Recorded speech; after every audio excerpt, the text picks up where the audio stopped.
안녕하세요. 인동댕 채널 여러분. 반갑습니다.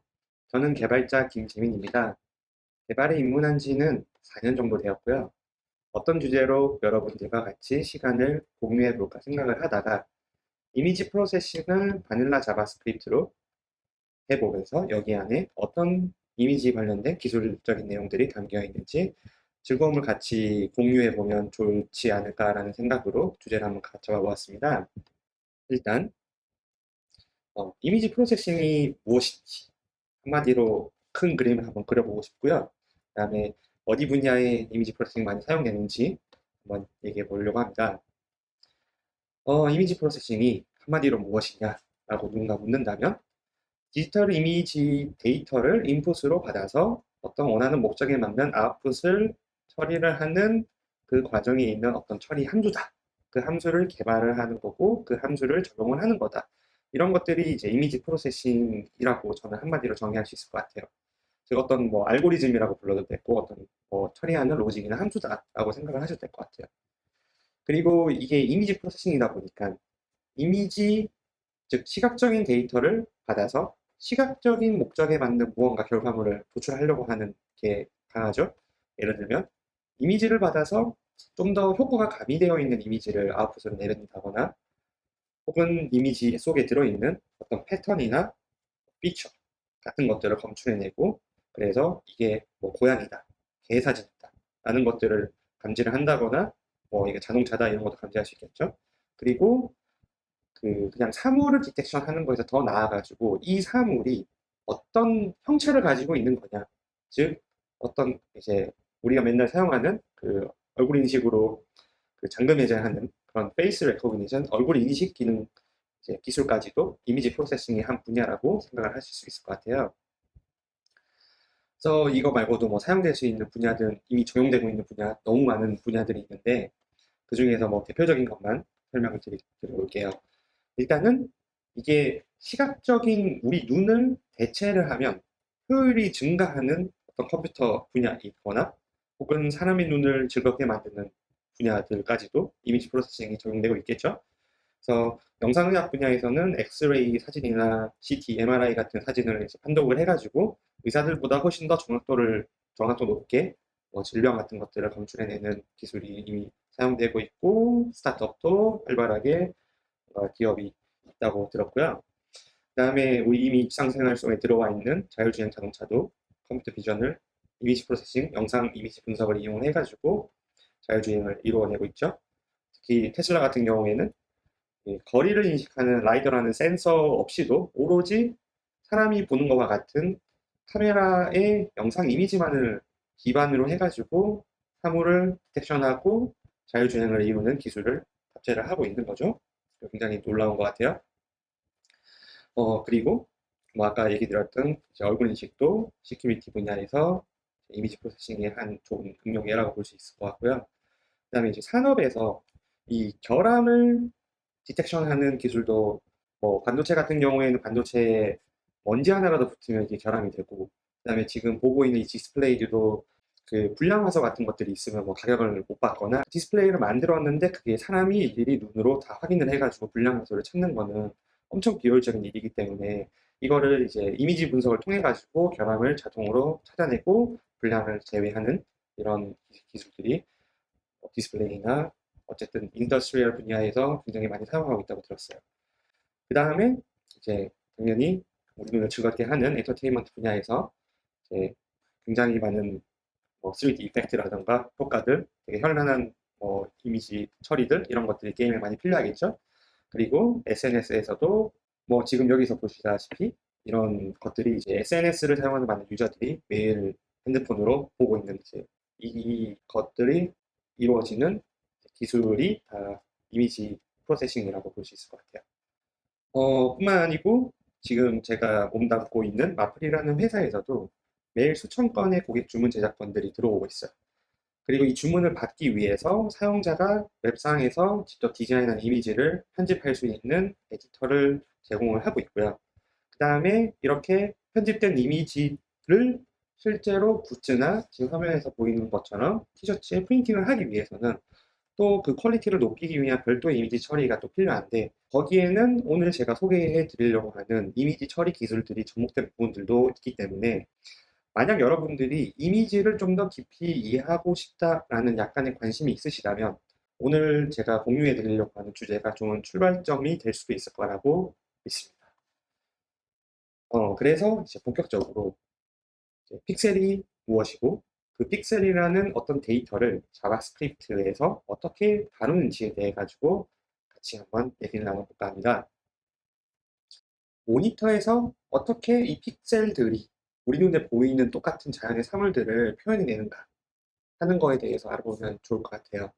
뭔가 뚝딱뚝딱 웹에서 이미지를 막 렌더링 한다거나 내가 쓰는 픽셀들을 다루는 코드가 그냥 뿅 하고 브라우저에 나타난다 라는 거로 그치지 않고 내가 뭔가 어떤 픽셀을 조작하는 어떤 데이터를 주입을 했을 때 그 코드가 실행이 되면 어떻게 이게 모니터에서 빛의 마법으로 연결이 되는지. 그래서 빛이 무엇인지에 대해 가지고 제가 그림을 하나 가져왔어요. 그러니까 빛은 지금 이 가로축이 파장을 나타내고 있는 거예요. 그러니까 빛은 매우 짧은 파장을 가지고 있는 굉장히 강력한 친구, 뭐 방사능 같은 것들이 여기에 예가 될 수 있을 것 같고요. 엑스레이는 우리 몸을 관통을 하죠, 심지어. 뼈는 관통 못해서 뼈만 이제 보이게 되는 거고요. 그래서 이런 단파장의 영역 때부터 뭐 이런 라디오 신호나 아니면 뭐 와이파이 신호들 이런 것들 다 포함해가지고 이런 장파장의 영역 때까지 다양한 파장대의 스펙트럼이 빛이다라고 생각을 하실 수 있어요. 근데 그 중에서 우리 눈이 감지할 수 있는 빛의 파장 영역은 바로 여기 보이는 굉장히 좁은 영역의 파장대 영역만 우리는 감지할 수 있게 돼요. 그래서 이거를 확대를 해보면 빨간색부터 보라색까지 빨주노초 파란보가 이렇게 파장의 영역대에 따라서 이렇게 쭉 펼쳐져 있죠. 그러니까 빛은 이 모든 전자기파들을 다 아우르고 있는데 우리 눈이 보는 그 파장의 영역은 되게 좁은 영역에 여기만 있다. 그리고 그 외의 것들은 우리 눈이 감지하지 못해요. 만약에 감지한다고 하면 상상만 해도 굉장히 끔찍한 일인데 지금 제 공간에 있는 와이파이 신호라든가 라디오 신호들 지금 여기서 와이파이 신호 잡고 있고 뭐 라디오 기계가 없지만 그 키면 라디오 목소리가 다 들리겠죠. 그러니까 이 공간은 이 모든 전자기파들이 꽉 채워져 있는 공간인데 그걸 제가 볼 수 있다고 하면 거의 살 수 없을 정도가 되겠죠. 그래서 우리 눈이 이 좁은 영역의 가시광선 영역만 볼 수 있다는 건 어쩌면 행운일 수도 있다고 생각할 수 있을 것 같아요. 그래서 다시 돌아가서 어떤 사물의 색상을 표현하고자 한다고 하면 이 여기 좁은 영역의 파장을 뭔가 디스플레이든 어떤 장치를 이용해서 표현을 해내야지 그게 색상을 재현해내는 거게 되겠죠. 그런데 빛은 거의 연속적인 스펙트럼이에요.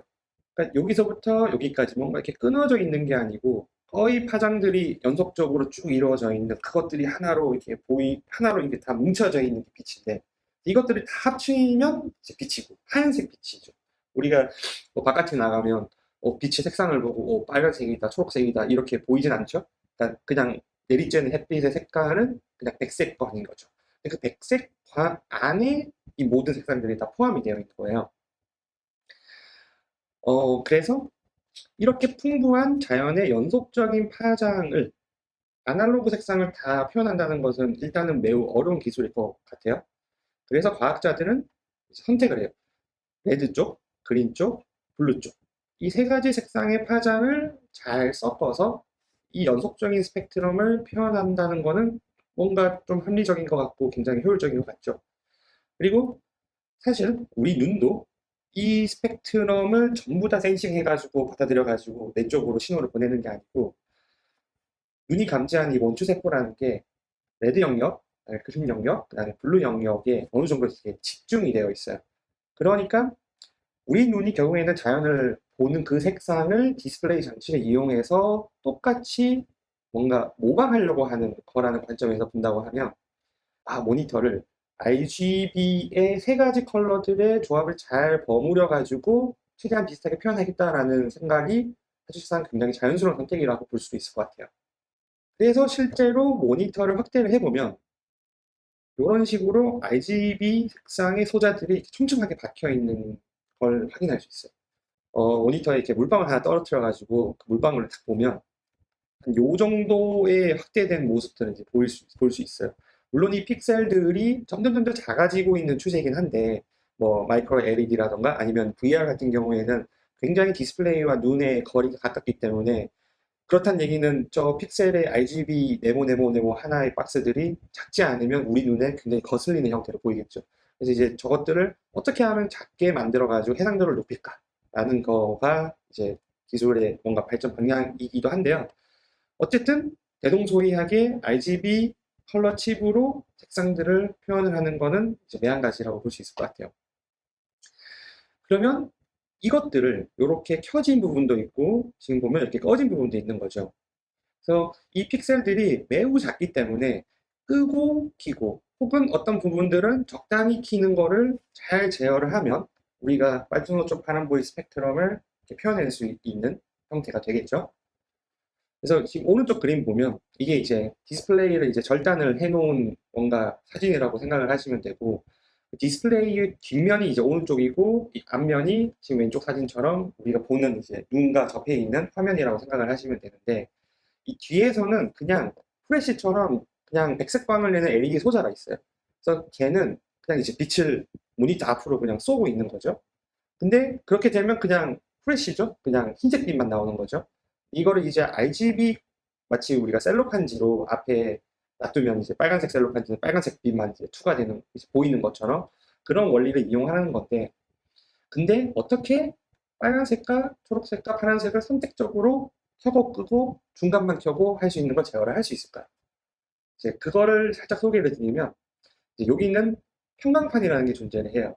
그러니까 이 뒤에서 빛이 앞으로 나오는데, 평광판이라는 거는 빛의 방향을 사방으로 방향성이 가지고 있는데, 예를 들면 평광판이 세로 평광판이면 빛이 그거를 지나면 그냥 세로 방향의 빛만 투하가 되고 나머지는 이제 필터 아웃 처리되는, 그러니까 그런 거라고 생각을 하시면 되는데, 그러면 빛이 세로줄의 평광판을 추가해서 그러면 세로만 남겠죠? 근데 이제 여기 보면 가로줄의 평광판이 존재를 해요. 그렇다는 얘기는 뒤에서 빛이 세로로 필터돼서 부딪히면 그냥 꺼져버리는 거죠. 왜냐하면 세로 방향의 빛이 가로 방향의 평광판을 만나면 90도 직각이기 때문에 다 없어져 버리는 거죠. 그런데 여기에 보면 뭔가 이렇게 멋있게 이렇게 휘는 친구가 있죠. 이 친구가 이제 액정인데, 이 액정은 여기에 제가 정기적인 전압의 신호를 걸면 얘가 이렇게 비틀어졌다가 90도 혹은 그냥 90도 비틀어지지 않는 형태로 똑바로 서거나 하는 것들을 이제 정기적 신호를 제어를 할 수가 있어요. 그리고 이렇게 휘어 있는 형태를 따라서 빛이 방향을 이렇게 같이 틀거든요. 그러면 뒤에서 빛이 세로로 나왔다가 지금 화면에서 보이는 것처럼 빨간색이 이렇게 90도 휘어 있으면 빛도 그거에 따라 가지고 이렇게 휘는 거죠. 그러면 가로 평광판을 만나도 그거를 그대로 투과를 하게 되고 빨간색이 이제 보이게 되는 거예요. 근데 제가 저기에서 이제 정기적 신호를 끊어요. 그러면 저기 가운데 있는 이 액정이 이렇게 90도 휘는 게 아니고 그냥 똑바로 서는 거죠. 그러니까 처음에 얘기했듯이 빛이 세로로 갔다가 그대로 세로로 가고 가로 평광판을 만나가지고 꺼지게 됩니다. 그러니까 저 액정의 뒤틀림은 정기적 신호로 제어를 함으로써 빛을 어느 정도 투과를 할 것이라는 것들을 기술적으로 제어를 할 수 있게 됩니다. 제가 뒤에 사진을 숨겨뒀는데요. 지금 여기 이렇게 네모로 길쭉길쭉한 거 보이시죠? 여기 그리고 이 노란색이 이제 전극 소자가 되는 거고, 이 전극 소자에 이제 전기를 딱 가하면 이제 여기 둘 사이에 있는 이 액정이 90도로 이렇게 휘거나 아니면 아니거나 해서 뒤에 LED 소자에 의한 이제 백색광이 쭉 통과를 해서 여기에서 걸릴 것이냐, 아니면 90도를 회전을 해가지고 빨간색 셀로판지를 만나서 통과돼서 우리 눈에 빨간색 빛으로 보일 것인가 하는 것들을 이제 제어를 할 수 있게 돼요. 요약을 하면 RGB라는 세 가지 색상만을 가지고 우리는 자연의 연속적인 스펙트럼을 표현해서 뭔가 빛에 의해서 보는 이제 자연의 사물의 색상을 최대한 근접하게 모사하려고 하는 그런 기술들이다라고 생각을 하시면 될 것 같아요. 그리고 이 RGB에 더해서 추가로 이 알파라는 채널이 하나 존재를 하는데요. 제가 채널이라고 얘기하는 거는 뭔가 동일한 그룹의 이제 어떤 강도를 표현하는 데이터 뭐 셋이라고 생각을 하시면 될 것 같아요. 그러니까 레드 채널, 그린 채널, 블루 채널, 그리고 알파 채널 이런 식으로 이제 불러요. 그리고 이제 그러면 이 알파 채널은 무엇이냐? 알파는 불투명도를 표현하는 개념이 돼요. 그러니까 불투명도를 표현하면 지금 오른쪽 그림에서처럼 제일 위에 있는 줄은 이제 가장 불투명한 거고 아래로 가면 갈수록 불투명도가 낮아진다. 반대로 얘기하면 투명도가 높아진다라고 표현을 할 수 있는데 이 개념을 표현하기 위한 또 하나의 이제 뭔가 제3의 눈 같은 역할을 하는 친구가 알파 채널이라고 보면 될 것 같아요. 이 알파 채널은 레이어 개념을 형성할 수 있는데 뒤에 어떤 이미지가 있다고 하면 이 뒤에 있는 이미지랑 앞에 있는 이미지의 RGB 색상을 어떤 식으로 섞어서 표현을 할 것인가 혹은 좀 더 이제 수학적인 용어로 하면 가중치를 얼마만큼 앞뒤 이미지에 줘가지고 계산을 할 것인가 라는 거에 대한 뭔가 개념이 될 것 같아요. 지금 여기에서 이제 슬라이드에서 보는 것처럼 뒤에는 약간 물결 치는 이제 검정색 이미지가 있고 앞에는 이제 이런 뭔가 컬러풀한 이미지가 있죠. 그러면 이제 만약에 한 이 정도다 그러면 0.5, 0.5다라고 하면 앞에 있는 앞에 있는 이미지의 RGB 색상의 0.5가 가중치로 들어가고 뒤에 있는 검정색의 슬라이드 배경의 RGB 색상에서 0.5가 들어가고 이거 두 개를 합해서 모니터는 한 가지 RGB로 이제 껐다 켰다 해가지고 표현을 하게 되는 거죠. 그러면 이제 거의 다 개념이 이제 완성된 것 같아요. 일단 과학자들은 RGB 색상을 제어를 해가지고 사물 색상을 모니터로 표현을 하려고 노력을 했고 그러면 이제 그것보다 훨씬 더 추상화된 레벨에서 코드를 쓰는 소프트웨어 개발자들은 결국에는 RGB의 인텐시티, 세기를 적절히 데이터 구조로 처리를 해가지고 뭔가 OS나 아니면 보이스 커널로 이제 디스플레이 쪽에 전달을 해가지고 전기 신호까지 연결을 하는 이런 식의 큰 그림이 그려지는 거죠. 그래서 오늘 저는 바닐라 자바스크립트를 할 거니까 그러면 바닐라 자바스크립트에서 이 RGB 픽셀의 인텐시티를 어떤 데이터 그릇에 담아가지고 뭔가 활용을 할 것인가에 대한 고민을 해보면 될 것 같아요.